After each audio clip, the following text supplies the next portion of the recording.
సవాళ్లు ప్రతి సవాళ్లతో తెలంగాణ పాలిటిక్స్ హీటెక్కాయి. రైతు సంక్షేమంపై కాంగ్రెస్ బీఆర్ఎస్ మధ్య ఛాలెంజ్ వార్ నడుస్తోంది.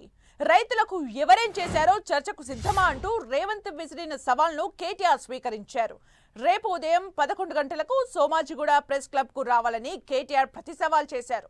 దీంతో కాంగ్రెస్ బీఆర్ఎస్ ల సవాళ్లు ప్రతి సవాళ్ల వ్యవహారంలో ఏం జరగబోతోంది అన్న ఉత్కంఠ నెలకొంది.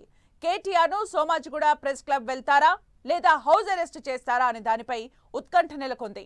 మొన్నటి వరకు కాళేశ్వరం బనకచెర్లపై అధికార కాంగ్రెస్ ప్రతిపక్ష బీఆర్ఎస్ ల మధ్య సవాళ్లు నడిస్తే ఇప్పుడు రైతు సంక్షేమంపై ఛాలెంజ్ నడుస్తోంది. ఇందుకు ముఖ్యమంత్రి రేవంత్ రెడ్డి ఆజ్యం పోశారు.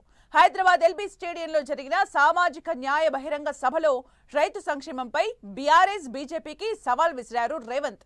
వ్యవసాయానికి రైతులకు తమ కాంగ్రెస్ ప్రభుత్వం చేస్తున్న సంక్షేమ అభివృద్ధి కార్యక్రమాలు మరెవ్వరూ చేయలేదని చెప్పారు రేవంత్ రెడ్డి.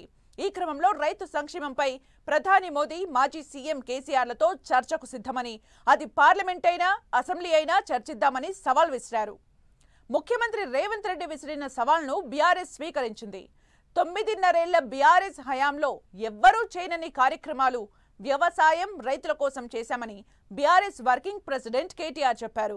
అందుకే సీఎం రేవంత్ రెడ్డి సవాల్ను స్వీకరిస్తున్నామని చెప్పిన కేటీఆర్ రైతు సంక్షేమంపై ఎప్పుడైనా ఎక్కడైనా చర్చకు సిద్ధమని అన్నారు. అందుకు రేవంత్ రెడ్డికి 72 గంటల సమయం ఇస్తున్నామని చెప్పిన కేటీఆర్ రేపు టైం ఫిక్స్ చేశారు.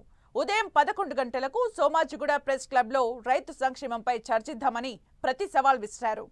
రేపు నందినగర్ నివాసం లేదా తెలంగాణ భవన్ నుంచి తోటి ఎమ్మెల్యేలతో కలిసి సోమాజిగూడ ప్రెస్ క్లబ్ కు వెళ్లనున్నారు కేటీఆర్. అయితే ముఖ్యమంత్రి రేవంత్ రెడ్డి మాత్రం ఢిల్లీ పర్యటనలో ఉన్నారు. మరోవైపు సోమాజిగూడ ప్రెస్ క్లబ్ కు వెళ్లకుండా కేటీఆర్ ను పోలీసులు హౌస్ అరెస్ట్ చేశారన్న ప్రచారం జరుగుతోంది. దీంతో కేటీఆర్ రేవంత్ సవాళ్లు ప్రతి సవాళ్ల వ్యవహారం ఎక్కడికి దారి తీస్తుందన్న ఉత్కంఠ రాజకీయ వర్గాల్లో నెలకొంది.